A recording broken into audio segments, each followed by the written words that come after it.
इस कार्यक्रम के पुण्यार्जक हैं Sanjay Jain, Richa Jain, Shrey Jain, 141 RK colony, lane number 7, Nimbahera, जिला चित्तौड़गढ़।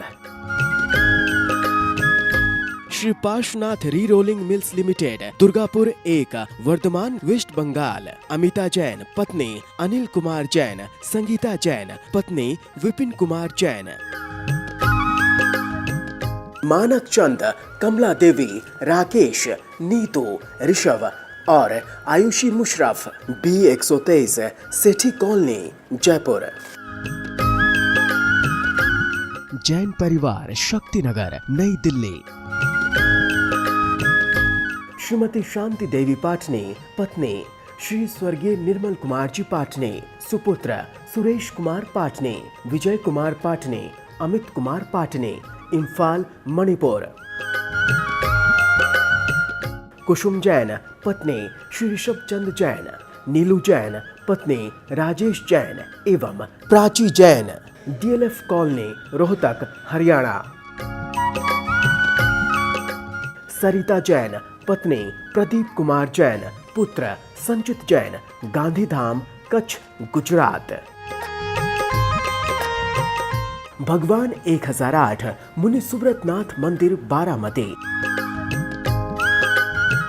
स्वर्गीय आभा जैन की द्वितीय पुण्यतिथि के उपलक्ष्य में शारदा जैन, राजीव जैन, संजय जैन, डॉक्टर महेंद्र जैन, मंजुला, अर्चना, सार्थक, रोहन, ऋत्विक, सौम्या, शुभ्रा, आर्यन, 46 भारती कॉलोनी, प्रीत विहार, दिल्ली।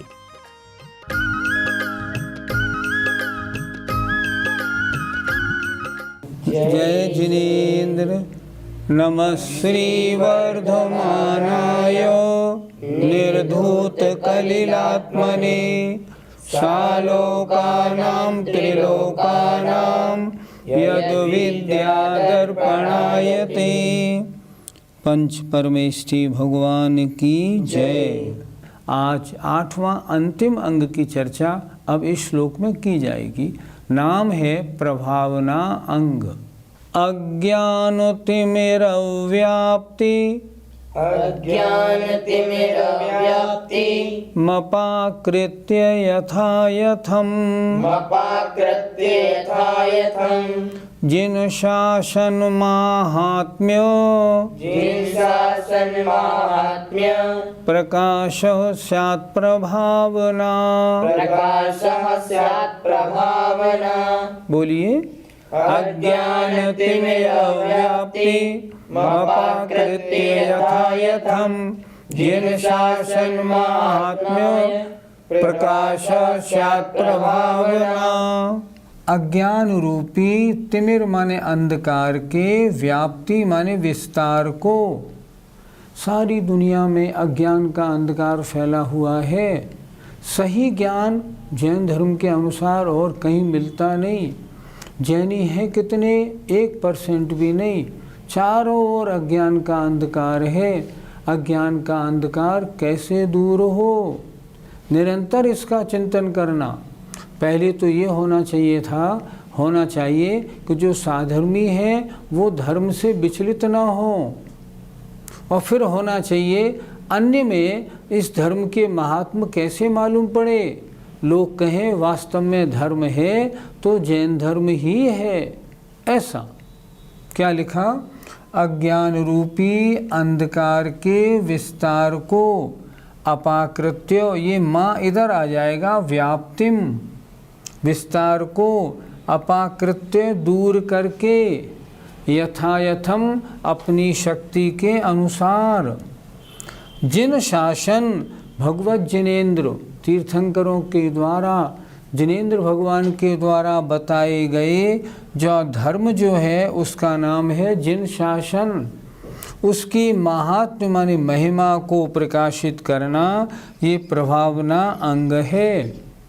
ऐसे कार्य करना चारों ओर ये हो जाए वास्तव में दया है, अहिंसा है, धर्म है, स्नेह है, तो देखो जैन धर्मियों में है। ऐसा डंका बजने लगे, इसका नाम है प्रभावना। पंडित जी, अन्य धर्म वालों में अपने धर्म की प्रभावना कैसे करें? भैया अन्य मत की बात तो बाद में है। पहले जो अपने साधर्मी हैं इनमें तो जैन धर्म की प्रभावना हो जाए। आज जितने अपने जैनी भाई हैं इनमें कितने हैं जो जैन धर्म को मानते और जानते हैं। यही नहीं समझता कोई कि रात्रि भोजन क्यों ना करूं, प्याज लहसुन क्यों नहीं खाऊं, कोई नहीं समझता। सबसे पहली प्रभावना तो साधर्मियों में होनी चाहिए, अर्थात उनको मालूम पड़े जैन धर्म क्या है, इसके क्या नियम हैं, इसकी उच्चता श्रेष्ठता क्या है, इसमें जो देवशास्त्र गुरु बताए हैं वो उच्च क्यों हैं, इसके पालन से क्या लाभ होगा, ताकि जो सारे नाम के जैनी हैं वो काम के जैनी बन जाएं। पहली प्रभावना तो ये होनी चाहिए। इसके लिए क्या करें? इसके लिए ये करें, स्थान स्थान पर रात्रि पाठशालाएं खुलवाएं और पाठशाला खुलवाने के बाद उनमें योग्य विद्वान लाके पूरे नगरी को, पूरी समाज को जैन धर्म में एक तरह से दीक्षित किया जाए। पहली प्रभावना ये। स्थान स्थान पर शिक्षण शिविर लगाए जाएं। चातुर्मास के दौरान धर्म की ऐसी अच्छी प्रभावना की जाए जो लोग देखते रहें। अब आया प्रश्न, अन्य मत वालों में कैसे प्रभावना करें? अन्य मत वालों को ये बताओ हमारे जैन धर्म के सिद्धांत कैसे हैं। अन्य धर्म वाले जब आपके सिद्धांतों को पढ़ेंगे, समझेंगे, देखेंगे, आपका खाना पीना और क्रियाकलाप देखेंगे, उनके मुख से खुद निकलेगा वाह वाह क्या कहना। लेकिन जैसा हम उनको बताएं वैसा हमारा आचरण भी तो होना चाहिए, तब प्रभावना होगी, नहीं तो नहीं। पूज्य आचार्य एक बात हमेशा कहते हैं प्रभावना के बारे में, प्रभावना चाहे मत करो लेकिन ऐसे कार्य मत करो जो अप्रभावना ना हो। अप्रभावना नहीं होगी तो प्रभावना हो ही जाएगी।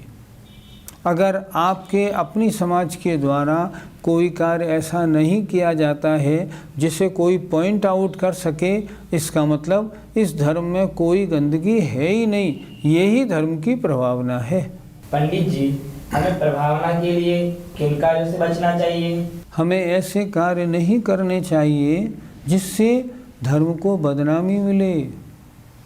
मान लो कोई मिलावट का मामला पकड़ा गया, घी हमारे यहाँ टेस्ट हुआ और उसमें चर्बी निकली, तो लोग क्या कहेंगे, देखा जैनी लोग चर्बी बेचते हैं, कितनी बदनामी होगी धर्म की। हम कोई ऐसा कार्य न करें जो धर्म की बदनामी हो।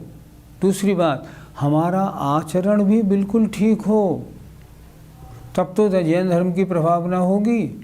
मान लो किसी शहर में शराब की दुकान है, जैनी वहाँ ढूंढे नहीं मिलना चाहिए। ये जैनी हैं, नॉनवेज होटलों में खाना नहीं खाते, ऐसा हमारा आचरण बनना चाहिए।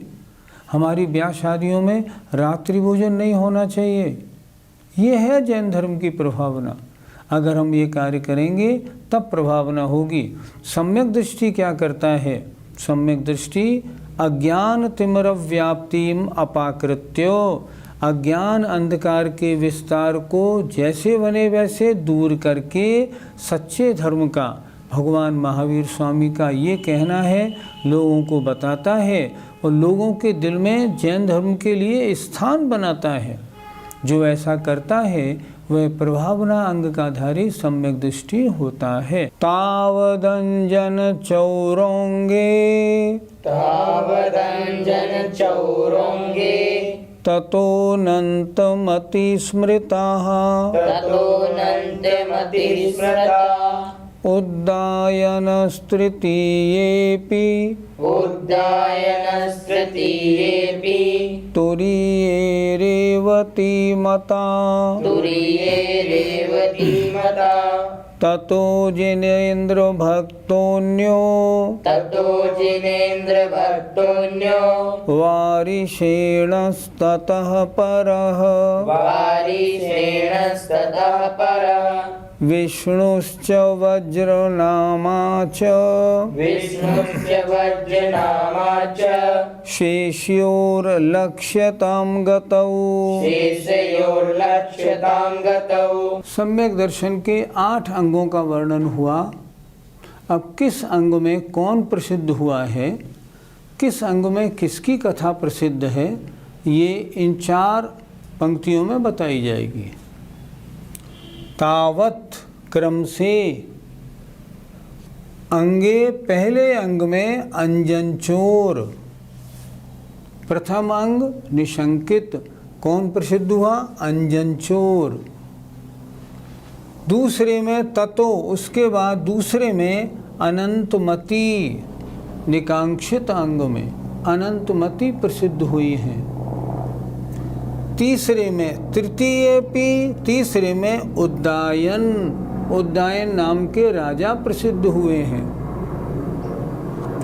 तुरीय, चतुर्थ में रेवती नाम की रानी मानी गई है, प्रसिद्ध हुई है। चौथा अंग अमूढ़ दृष्टि। 5वां अंग उपगूहन, ततो उसके बाद जिनेंद्र भक्त नाम का सेठ प्रसिद्ध हुआ है। अन्यो, दूसरे में उसके बाद ततः पर, उसके बाद वारशेन नाम के राजकुमार प्रसिद्ध हुए हैं। छठे अंग स्थितिकरण में। 7वां अंग वात्सल्य में विष्णुश्च, विष्णु कुमार मुनि प्रसिद्ध हुए हैं। और प्रभावना में वज्र कुमार नाम के मुनि प्रसिद्ध हुए हैं। शेष्यो माने बाकी के 7वें और 8वें में विष्णु कुमार और वज्र कुमार नाम के मुनि लक्ष्यताम, प्रसिद्धि को गतौ, प्राप्त हुए हैं। आइए 8वें अंग में जो प्रसिद्ध हुए हैं उनकी संक्षेप में कथा समझ लेते हैं। पहला निशंकित अंग, भगवान के वचनों में शंका नहीं करना, प्रसिद्ध हुआ अंजन नाम का चोर। कथा, एक अंजन चोर जंगल से जा रहा था। उसने देखा एक सेठ था, वो सेठ ऊपर एक छीके में बैठा था। वो बार बार नीचे उतरता था, फिर चढ़ता था, फिर नीचे उतरता था। वो उसके पास गया और उसने उससे पूछा, क्यों, क्या करते हो तुम? उसने बताया, मैं ऊपर बैठ के नमोकार मंत्र जपता हूँ, क्योंकि मुझे किन्हीं ने, मुनि महाराज ने ये बताया है कि अगर नमोकार मंत्र पढ़ते हुए और इस छीकों को काट दिया जाए तो छीका नीचे गिरेगा, और देखो नीचे ये सारे हथियार उल्टे गड़े हुए हैं। तो अगर निशंकित मन में शंका ना रख के और अगर बिल्कुल इन छीकों को काट दोगे तो नीचे गिरोगे नहीं और तुम्हें आकाशगामिनी विद्या सिद्ध हो जाएगी। लेकिन क्या बताऊं, मेरे मन में शंका है कि अगर नहीं हुई तो क्या होगा, तो मैं बार बार चढ़ रहा और उतर रहा हूँ। अंजन चोर बोला, हटो मैं देखता हूँ। अंजन चोर को विश्वास था मुनि महाराज के वचन कभी झूठे नहीं होते, ये तो हमेशा सत्य बोलते हैं। वो ऊपर गया, नमोकार मंत्र बोलते बोलते उसने सारे छीके को एक बार तलवार में काट दिया। पूर्ण विश्वास के साथ उसको आकाशगामिनी सिद्ध विद्या सिद्ध हो गई। और आकाशगामिनी विद्या ने कहा, अब क्या करना? बोले, मुझे आप सुमेरु पर्वत पर ले चलो। उसको वहाँ ले गए और उसका कल्याण हो गया। दूसरा अंग निकांक्षित, भोगों की इच्छा नहीं रखना, प्रसिद्ध हुई अनंतमती। चंपा नगरी के एक सेठ की पुत्री का नाम अनंतमती था। अनंतमती बहुत सुंदर थी। उसने आजीवन ब्रह्मचर्य बचपन में ले लिया था। एक दिन वो झूल रही थी, एक विद्याधर ने उसको ऊपर रीझ के उसका अपहरण कर लिया। उसने उसको पत्नी बनाना चाहा, लेकिन देवता प्रकट हो गए, उन्होंने डराया। तब उसने उनको छोड़ा और उसने उनको भील राजा को बेच दिया, अनंतमती को। भील राजा ने भी कोशिश की, उसकी पत्नी वो नहीं बनी, तो उसने एक अन्य को बेच दिया। उसने भी कोशिश की, फिर भी नहीं बनी, तो उसने वेश्या को बेच दिया। वेश्या ने कोशिश की ये वेश्या का कार्य कर ले, उसने वो कार्य नहीं किया। अंत में जब वो एक जगह बैठी रो रही थी, एक आरिका मिली और आरिका उनको अपने साथ ले गई। बाद में सेठ जी को मालूम पड़ा और वो उसके पास आए और उससे बोले, अब तुम हमारे साथ चलो, अब तुम हमारे साथ रहना। अनंतमती बोली, मैंने संसार को अच्छी तरह देख लिया, मेरी संसार में कोई रुचि नहीं है, मैं तो अब आरिका ही बनूंगी। और वो आरिका बन गई। पंचेंद्रियों के विषयों में किसी विषय की इच्छा न करना निकांक्षित नाम का अंग है। निर्विचिकित्सा अंग, मुनियों का शरीर कितना ही अपवित्र हो पर रत्नत्रय से पवित्र है, अतः पूजनीय है। निर्विचिकित्सा अंग। एक राजा उद्दायन सम्यक दृष्टि थे। स्वर्ग में उनके सम्यक्त्व की प्रशंसा हुई तो एक देव उनकी परीक्षा लेने आया। उसने मुनि का वेश रख लिया राजा उद्दायन ने और उनको पड़गा लिया। पड़गाने के बाद जब आहार दिया, देव को परीक्षा लेनी थी, देव ने पूरी उल्टी कर दी और एक बार साफ करने के बाद फिर थोड़ा आहार दिया, फिर उल्टी कर दी। जब उल्टी कर दी तो राजा उद्दायन बहुत दुखी हुए। उन्होंने पूरी सफाई की, अपने कर्मों की निंदा करते करते वो सारा कार्य करने लगे, लेकिन मुनिराज के ऊपर उन्होंने ज़रा भी गलत नहीं सोचा। मुनि महाराज की तो प्रशंसा में, रत्नत्रय से पवित्र मुनि महाराज हैं, यही चिंतन किया। अंत में वो देव प्रकट हो गया और उसने राजा उद्दायन की बहुत प्रशंसा की। उद्दायन, स्वर्गों में तुम्हारी प्रशंसा है और तुम वास्तव में सम्यक दृष्टि हो। चौथा, अमूढ़ दृष्टि, सच्चे को सच्चा और झूठे को झूठा मानना। एक क्षुल्लक थे, उन्होंने सुना एक रेवती नाम की रानी बड़ी सम्यक दृष्टि पक्की है। उन्होंने कहा परीक्षा लेंगे। वो उसकी नगरी में आए और उन्होंने अन्य अन्य देवताओं के रूप बनाए। रेवती रानी का पति बोला, फला फला देवता आए हैं, दर्शन तो कर लो। रेवती ने स्पष्ट कह दिया, ये सच्चे देव नहीं, सच्चे देव तो वीतराग सर्वज्ञ हितोपदेशी होते हैं, ये है ही नहीं। अंत में एक क्षुल्लक जी ने, जिनने वो रूप बनाया था, उन क्षुल्लक जी ने साक्षात तीर्थंकर का समवशरण ही बना डाला। जब समवशरण में वो भगवान बन के बीच में बैठे, तब राजा रेवती रानी से बोला, अब तो तुम्हारे वाले ही भगवान आए हैं, तुम्हारे तीर्थंकर हैं, अब तो वंदना को जाओ। रेवती रानी ने स्पष्ट कह दिया, ये तो कोई भुलावा दिलाने वाला है। 24 तीर्थंकर थे, वो हो चुके, 25वां कौन? मैं वंदना को नहीं जाऊंगी। वो अपने धर्म में, सिद्धांतों में मजबूत बनी रही, सच्चे को सच्चा, झूठे को झूठा समझा, इसलिए रेवती रानी अमूढ़ दृष्टि अंग में प्रसिद्ध हुई। उपगूहन अंग अर्थात अपने किसी साधर्मी में अगर कोई अज्ञानतावश कोई दोष लग गया हो, उसको प्रकट नहीं करना। एक सेठ थे जिनेंद्र भक्त, उनके मंदिर में भगवान की मूर्ति के ऊपर जो छत्र लगा था उसमें एक मणि लगी थी। वहाँ के चोरों ने एक मीटिंग की, इस मणि को चुराना है, अनमोल मणि है। एक चोर बोला, इसको चुराना कैसा हो सकता है? अगर मैं क्षुल्लक का रूप धारण करूं तब उसको चुरा सकता हूं, नहीं तो वहाँ कोई जाने ही नहीं देगा। उसने क्षुल्लक का रूप धारण किया। सेठ जी जब वो उस नगरी में गया, सेठ जी बोले, क्षुल्लक जी हमारे मंदिर में पधारिए। तो वो चाहता ही था, उस मंदिर में आ गया। ऊपर से बिल्कुल अच्छी चर्या करने लगा। सब लोग कहने लगे, क्षुल्लक जी तो बहुत अच्छे हैं। एक दिन सेठ जी बाहर गए हुए थे अचानक, तो उसने सोचा मौका अच्छा है, उस मणि को निकाल के वो भागने लगा। मणि में प्रकाश बहुत था, चौकीदार उसके पीछे भागने लगे और भाग के उसको पकड़ लिया और जहाँ सेठ जी गए थे वहाँ ले गए। सेठ जी, ये क्षुल्लक जी आपके रत्न को लेके भाग रहे थे। अब देखिए, अगर क्षुल्लक जी ये कहते, अगर सेठ जी ये कहते कि ये क्षुल्लक जी चोरी कर रहे थे तो धर्म की बदनामी होती। उन्होंने फौरन कहा, नहीं नहीं, चोरी नहीं, मैंने ही मंगाई थी मणि, ये ठीक लाए हैं। मैंने ही तो मंगाई है, ये चोरी नहीं है, तुम सब इन्हें छोड़ दो। ऐसा कहा। बाद में छुल्लक जी को समझाया, छुल्लक जी ने अपनी गलती स्वीकार की और वो पक्के जैनी बने। इस तरह अगर वो ये कह देते कि छुल्लक चोरी करके भाग रहे थे तो कितनी बदनामी होती, उस निंदा को उन्होंने दबाया। वारिशेण राजकुमार थे, श्रणिक महाराज के पुत्र। एक बार की बात, उन्होंने देखा कि उनके जब वो मुनि बन गए थे तो उनके संग में पुष्पलाल नाम के एक मुनि थे। वो हमेशा अपनी कानी पत्नी की याद में हमेशा रहते थे। उन्होंने कहा इनकी वो ठीक पक्का कैसे किया जाए, मुनि बनने के बाद भी ये अपने पत्नी का स्मरण करते हैं। चलो, वो उनके साथ में अपने राजमहल में आए और अपनी माँ से बोले मेरी 32 रानियों से बोलो वो सज धज के यहाँ आएँ।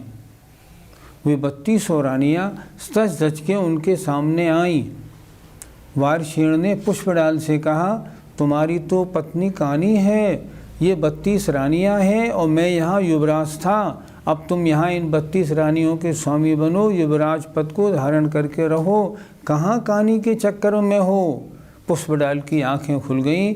देखो कैसी सुंदर अप्सरा जैसी रानियों को छोड़ गए मुनि बने हैं और मेरा मन कहाँ भटकता है।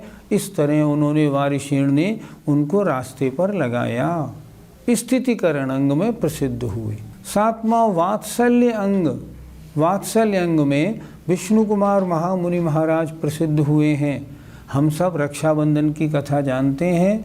विष्णु कुमार महामुनि ने किस प्रकार उन 700 मुनि महाराजों के ऊपर आए उपसर्ग का निवारण किया था। तब से आज तक रक्षाबंधन चली आ रही है। अगर वो ऐसा न करते तो 700 महाराजों का क्या होता, सोचने लायक था। उनके चित्त में जो वात्सल्य उमड़ा तो उन्होंने अपनी विक्रिया रिद्धि के द्वारा अपना बड़ा शरीर बना के 3 डग में सारी पृथ्वी नाप के और उनका उपसर्ग दूर किया और इस तरह वात्सल्य अंग में वे प्रसिद्ध हुए। मथुरा के राजा की 2 पत्नियां थीं, एक जैन और एक बौद्ध। जब अष्टानिका का समय आया तब रथ यात्रा की बात निकली, अब रथ यात्रा शहर में निकलेगी। बौद्ध रानी बोली पहले मेरा रथ निकलेगा, जैन रानी का रथ बाद में निकलेगा। जैनी चाहती थी रथ पहले मेरा निकले, मेरा धर्म इनसे अच्छा है, इस कारण ये विवाद यहाँ चल रहा था। उधर क्या हुआ, वज्र कुमार नाम के मुनि महाराज थे। उन मुनि महाराज के पास कुछ विद्याधर लोग आए थे। मुनि महाराज ने उन विद्याधरों से कहा जाओ, मथुरा नगरी की दोनों रानियों में इस प्रकार का विवाद है, इसलिए तुम जाके उस विवाद को ठीक करो। वे दोनों विद्याधर वहाँ आए और उन्होंने अपनी विद्या के प्रभाव से पहले रथ यात्रा जैनियों की निकाली। रथ जैनियों का पहले निकला, बौद्धों का बाद में, और पूरे शहर में जैन धर्म का डंका बज गया। इस तरह जैन धर्म की अतिशय प्रभावना हुई। पाठशाला में आज सम्यक दर्शन के 8 अंगों का वर्णन और उनमें प्रसिद्ध होने वालों का वर्णन पूरा हुआ। हमने क्या शिक्षा ली? हमें सम्यक दृष्टि बनना है, 8 बातों का ध्यान रखना है। निशंकित अंग, भगवान के वचनों में शंका नहीं करना, किसी अन्य मत वाले की बात मत सुनना। दूसरी, निकांक्षित अंग, सांसारिक भोगों की वांछा नहीं करनी। तीसरी, मुनियों का शरीर गंदा हो, रत्नत्र से पवित्र है, अतः उसमें पूर्ण भक्तिभाव रखना है। गंदी वस्तु के साथ कोई घृणा का भाव नहीं रखना। चौथी बात, सच्चे को सच्चा और झूठे को झूठा अच्छी तरह समझना और मानना है। 5वां, साधर्मी के अगर किसी अज्ञानता या कमजोरी वश कोई दोष लग जाए उसे प्रकाशित अखबारों में नहीं निकालना है। जो धर्म से डिग रहा हो उसे धर्म में स्थापित करना है। 7वां, साधर्मी के साथ निस्वार्थ प्रीति करनी है और ऐसा आचरण करना है जो लोग कहें वास्तव में धर्म देखना है तो जैन धर्म और धर्मात्मा देखने हैं तो जैनी ही हैं। अगर हम ऐसा करेंगे ना तो सम्यक दर्शन क्यों नहीं होगा, होगा ही होगा।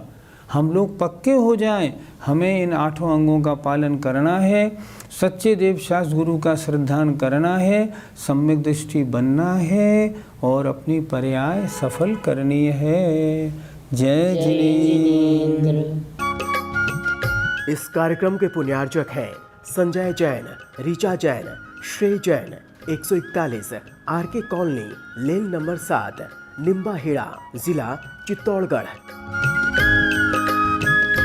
Shri Parshvanath re rolling mills limited, Durgapur 1, Varthaman, West Bengal. Amita Jain, पत्नी अनिल कुमार जैन, संगीता जैन, पत्नी विपिन कुमार जैन। मानक चंद, कमला देवी, राकेश, नीतू, ऋषभ और आयुषी मुशरफ, B123 सेठी कॉलोनी, जयपुर।